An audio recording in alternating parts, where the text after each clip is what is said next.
Hello friends, எல்லோருக்கும் வணக்கம். Welcome to real Tamil. இன்னைக்கு நான் உங்களுக்கு சொல்ல போகிற கதை ஒவ்வொருத்தருக்கும் அவங்க அம்மாவை ஞாபகப்படுத்தும். இது வெறும் சினிமா இல்லை, ஒரு பெண்ணோட தன்னம்பிக்கை கதை. இந்த படத்தோட பேரு the prize winner of defiance, Ohio. கதை 1950 ஆரம்பமாகுது. அமெரிக்காவில் இருக்கிற ஒஹாயோ அப்படிங்கிற ஒரு சின்ன ஊர். அங்க எவலின் ரியான் அப்படின்னு ஒரு பெண் இருக்காங்க. இவங்க ஒரு சாதாரண குடும்ப தலைவி. ஆனா இவங்களோட குடும்பம் ரொம்ப பெருசு. எவலினுக்கு ஒருத்தர் 2 பேர் இல்ல, மொத்தம் 10 குழந்தைகள். ஆமா, நீங்க கேட்டது நிஜம்தான், 10 பசங்க. அந்த சின்ன வீட்டில் எப்பயும் பசங்களோட சத்தம், விளையாட்டுன்னு ஒரே ரகலையா இருக்கும். ஆனா எவலின் முகத்துல மட்டும் எப்பயும் ஒரு புன்னகை இருந்துகிட்டே இருக்கும். ஆனா இந்த சிரிப்புக்கு பின்னாடி ஒரு பெரிய வலி இருக்கு. அது எவலினோட கணவர் கெல்லி. கெல்லி வீட்டில் ஒரு பொறுப்பில்லாத மனுஷன். அவருக்கு குடிக்கிற பழக்கம் இருக்கு. அவர் சம்பாதிக்கிற கொஞ்சம் நஞ்ச காசும் குடிக்கே சரியா போயிடும். வீட்டில் 10 பசங்களுக்கு பால் வாங்க கூட காசு இருக்காது. மளிகை கடைக்காரன் கடன் தர மாட்டேன்னு சொல்லிடுவான். இந்த நிலைமையில எந்த ஒரு சாதாரண பெண்ணும் அழுதுட்டு தான் இருப்பாங்க.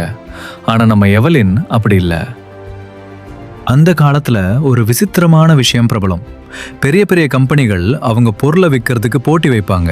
அதாவது ஏதாச்சும் சோப் இல்லைனா டிட்டர்ஜென்ட் பத்தி 25 வார்த்தையில ஒரு அழகான கவிதை இல்லைனா ஸ்லோகன் எழுதி அனுப்பணும். யார் நல்லா எழுதுறாங்களோ அவங்களுக்கு விலை உயர்ந்த பரிசு கிடைக்கும். நம்ம எவலின் கிட்ட அற்புதமான சொற்களின் வலிமை இருந்துச்சு. சமைச்சுக்கிட்டே பசங்களை பார்த்துக்கிட்டே அவ எழுத ஆரம்பிப்பா. ஒரு சின்ன பேப்பர் துண்டு கிடைச்சா கூட போதும், அதுல சூப்பரான வரிகளை எழுதுவா. அவ அனுப்பின முதல் ஸ்லோகனுக்கே ஒரு பெரிய ப்ரீசர் பரிசா கிடைக்குது. வீட்டுல சாப்பாட்டுக்கே கஷ்டப்படுற நேரத்துல இவ இப்படி ஒரு பெரிய பரிசை ஜெயிச்சதை பார்த்து ஊரே ஷாக் ஆகுது. ஆனா இங்க இருந்து தான் நிஜமான பிரச்சனை ஆரம்பமாகுது.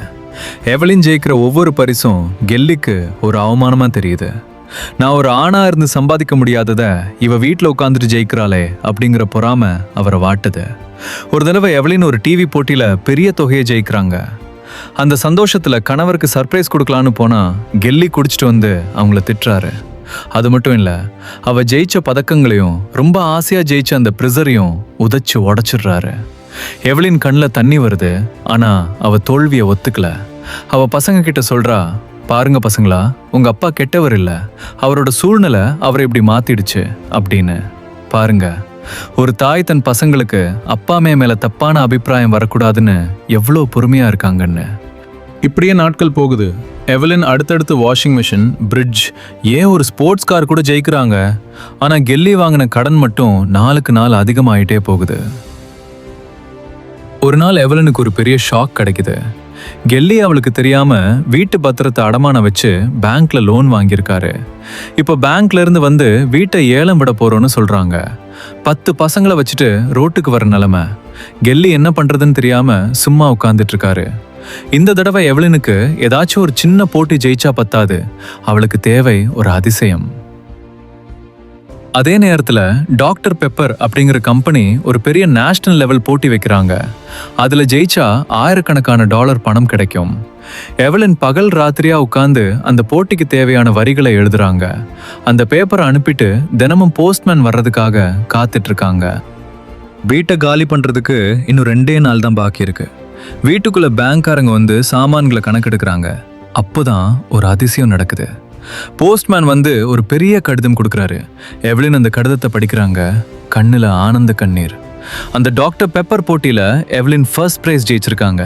அந்த பரிசு தொகை எவ்வளோனா வீட்டோட எல்லா கடனையும் அடைச்சிட்டு இன்னும் கொஞ்சம் பணம் மிச்சம் இருக்கிற அளவுக்கு.